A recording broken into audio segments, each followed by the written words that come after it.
Natapyas ang bahagi ng bundok sa Benguet nang magka-landslide doon. Bunsod yan ng patuloy na ulang dala ng habagat pa rin po. At long weekend pa naman at masarap magpalamig sa Baguio. Pero mga kapatid, bubuhos pa rin ba ang ulan bukas doon?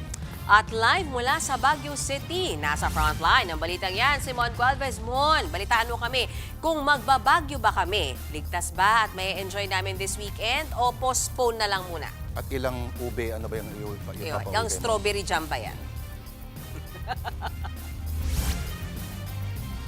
Nako, Lord at Mayan, kung hanap nyo talaga yung Baguio feels na lamig, saktong-sakto ngayon dahil talagang pinagsama yung hamog at saka yung ulan na nararanasan dito sa Baguio City. Kaya grabe yung lamig sa mga oras na ito particularly. Pero yung ulan kasi ngayon talagang pabugso-bugso yung malalakas at intense nga na rainfall dito sa lungsod na magpapahirap kahit papano sa mga mamamasyal eventually, no? Pero itong mga pag-ulan na ito na nararanasan na nga na mag-iisang buwan na, ito yung nagpapakaba sa mga residente ngayon dahil sa mga posibleng maaaring bagong insidente ng landslide o pati na rin sa mga nakaranas na ng malawakang landslide lalo na sa Benguet Province.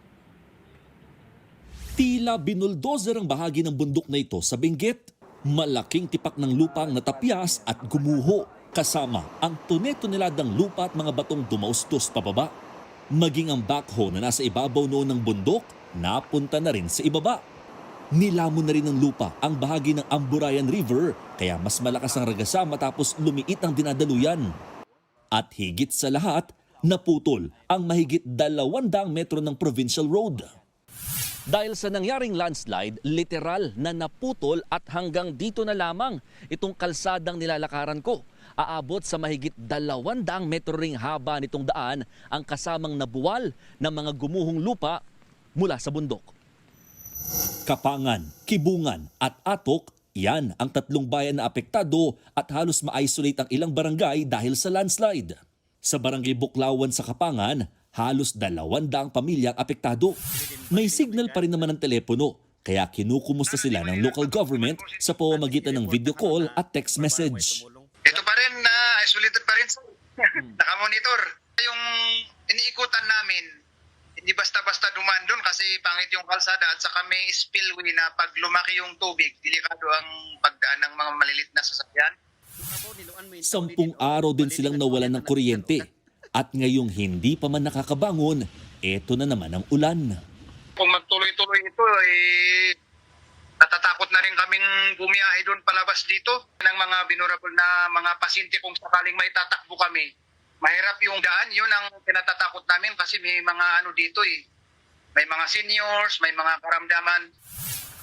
Sa Barangay Sentral naman, ilang bahay at establishmentong humiwalay sa kalsada dahil sa paglubog ng lupa. Ang mga poste at daanan nito nagkabitak-bitak din. Kaya hindi na muna pinatitirhan ang mga yan.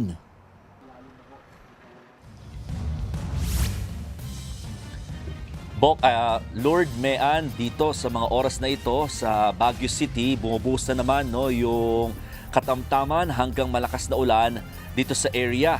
Kaya naman paalala sa mga motorista, sinara na po muna itong Cannon Road ulit para sa lahat ng mga sasakyan ng mga non-residents dito sa kahabaan ng National Highway, habang sa mga dadaan naman po ng Marcos Highway, meron pong isang bahagi dyan na one lane passable lamang. Yan ay sa may poblasyon Tuba, Benguet, dahil sa nangyaring rockfall at naglagay na ng mga safety barriers at hindi na muna ito na-clear totally dahil din sa sama ng panahon, lalo't napakalakas ng buhos na ulan magmula kanina, kaya itutuloy na lamang daw ang pag-aalis sa mga bumagsak na mga bato kinabukasan. Lord Mayan. Mon, alam mo, bago ako magtanong, tampong-tampo si Lord sa'yo na tinawag mo siyang Bok at inutusan niya akong tawagin kang Gary. Anyway, ang tanong ko sa'yo ay... Hindi, ang tanong ko sa'yo, ang linaw ng video mo, Mon, yung landslide. Pero parang ang pansin ko, walang community zone sa paligid. Yun bang mga sinabi mo kanina ng mga delikado sa landslide? Lahat yan, ganun din, walang mga residenteng delikadong madag-anan ng lupa kapag nagka-landslide? Walang ganong sitwasyon dyan ngayon? In fairness, Mean, dun sa pinangyarihan ng malawakang landslide na nakita natin at napuntahan, buti na lamang walang masyadong bahay o komunidad dun sa specific na area na iyon. Ang problema, yung kalsada, yung provincial road na binabanggit din natin na nasira tuluyan dahil nga sa pagguho ng lupa na sumama na nga yung mismong kalsada, ito ang mas nagpapahirap doon sa mga communities na few meters lamang halos or somehow 100 meters or less than a kilometer na lamang yung layo dun sa isang barangay, kaya hindi sila makakadaan dito eventually. Kailangan nila umikot ng mga iba't ibang bayan ng Benguet. Aabutin ng 3 to 4 hours at sabi nga nung isang residente na kausap namin, talagang hindi rin daw ganung kaligtas kung sakasakali dahil tumataas din daw yung spillway, lalo't ganito yung weather na tuloy-tuloy ang buhos ng ulan. So, awa ng Diyos, hindi naman natamaan at wala namang nasaktan dito sa nangyaring landslide. Ang problema, yung after effect, no, o yung pinaka-epekto nito sa mga residente na hindi sila basta-basta makakaalis ng kanilang barangay. Mean. Okay. Mon, si Lord de Vera, no? May mga identified na alternative na mga daanan ng ba? At may mga areas ba doon sa mga gumuho na posibleng dapat ay covered ng rock netting para mapigilan ang landslides?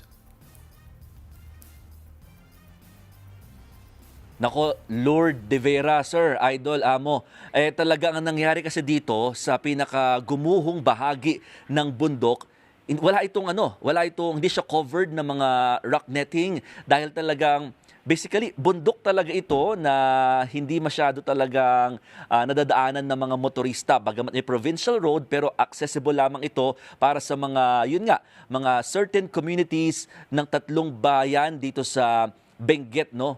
Yun nga, 3 barangay yung binabanggit natin. This is specifically intended just for them. At wala rin talaga tayong napansin na mga netting na ipinrovide doon sa area. In terms of alternative na mga routes, no, or kalsada na pwedeng daanan, meron naman, pero yun nga, ang sinasabi kasi ng mga residente, talagang kailangan nilang umikot ng mahaba-haba, no, at malayo-layo talaga na distansya bago marating yung mismong munisipyo ng bayan. Imagine from 25 to 30 minutes na biyahe sana from their barangay papunta sa munisipyo, ngayon aabutin sila ng 3 to 4 hours bago lamang marating yan. Lord. Alright, grabe. Mag-ingat kayo dyan, Mon Argel Gualvez. Mga kapatid, Lord de Vera po ang inyong lingkod. Mahalaga ang pag-share mo nitong ngayon, naglipa na ng mga fake news. Para sa mahalagang balita at updates, mag-follow po at mag-subscribe sa social media pages ng Ano Pa Din News 5